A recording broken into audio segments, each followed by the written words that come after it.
Story Warren Books presents The Blackstar of Kingston by S.D. Smith. Narrated by Eric Fritzius.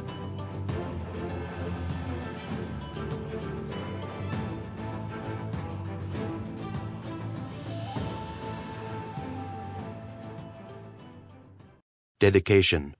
For Micah. Deu adjuvante non timendum. I remember that awful eerie sound. It filled every rabbit with terror. Even the king seemed to tremble. But it was only the prelude to an attack that broke on us like hail, shattered us like kindling, and flung us into the depths. In the moments before they struck, I remember thinking one thing. This is the end of the world. From the Journal of Massey Burnson, Blackstar Company. Chapter 1.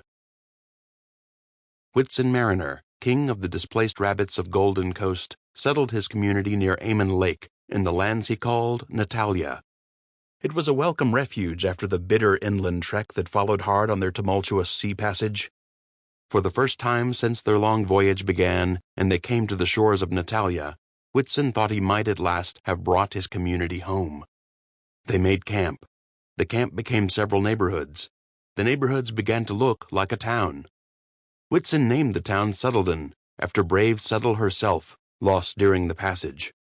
Whitson married Lord Grant's daughter Lily, and later their son was born. They named him Lander. Prince Lander grew as the town grew, and Whitson dared to be glad. He had always been wise enough to see and bold enough to act. Now he was becoming brave enough to hope. Hope grew in Natalia, like an uprooted flower finely placed in the sunlight and soil. But trouble never dies. It only lies there, sleeping lightly, prepared to roar awake at any moment. King Whitson sat at his desk, his candle burning low and his vision blurry from endless reviews of supplies, personnel, tasks, and the never-ending list of urgent needs. Queen Lily sat nearby, sewing at her own desk. Whitson rubbed at his eyes and finally put down the labor manifest, sighing as he did. He dipped his pen and signed the bottom of the page, blew on it, then spread a small measure of sand on the signature. He waited a moment, then spilled the sand into a bin and stuffed the paper into an envelope. After closing it, he spilled candle wax onto the seal, removed his ring, and stamped the wax, then blew on it. He added the letter to a pile and took up the next paper in his stack. "And now the widow's list," he said. "Always a sad business." "Yes," Queen Lily answered, "but you'll be sadder still if you don't attend to that stack of papers." "It will never end, Lily," he said, staring up above her head at a painting of a great ship at sea. He sighed. "Nor will my sewing," she said. "If you're going to be buried in tasks like a king, you must at least dress like one." He laughed, rubbing his eyes again before peering down at his desk with a grimace. There was a knock at the door. He glanced at Lily, and she gave him a rueful smile. "Come in," he called, leaning back in his chair. A long, lean rabbit entered and bowed. "Ah, Walters, please tell me you haven't brought another report for me to review." "I haven't, Your Majesty," Walters said. "Then you are most welcome," Whitson said. But when he saw the look on Walter's face, he frowned. "What is it?" "It's Lord Grimble," Walters said, casting an uneasy glance at the Queen.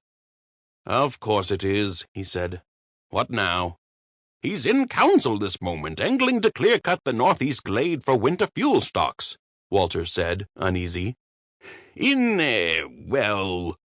contrast—" "It's not contrast, Walters," Whitson said, scowling. "It's contradiction. It's specifically what I said must not be done." "Yes, sir," Walters said, nodding.